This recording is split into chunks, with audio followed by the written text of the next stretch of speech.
Hey, have you been asked this week how you're doing? Do you ever respond, "Oh, I'm just so tired"?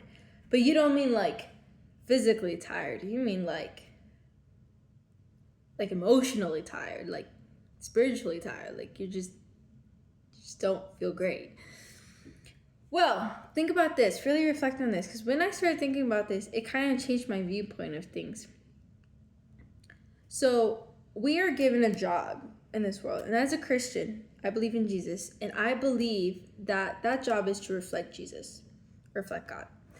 And God has made us in his own image. Genesis 1 talks about how he created man in his own image, which means women too.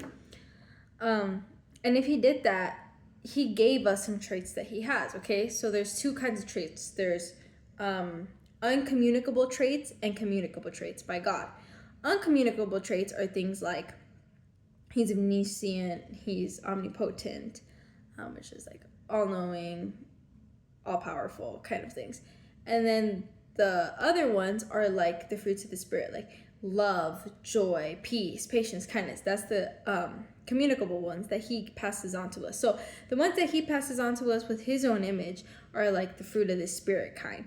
And we are called to reflect those. So we have a privilege from God to reflect those on others and to bring other people to Christ using our actions, right?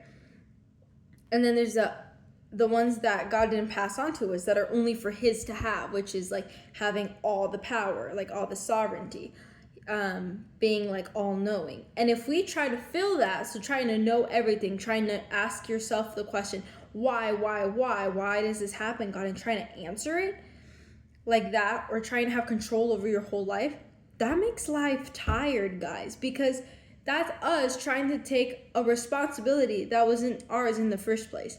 And that can make you very tired. So if you start thinking, change your perspective into giving God the stuff that he is in charge of, and you being in charge of the things that he told you you're in charge of, it's going to change everything, guys. Believe me.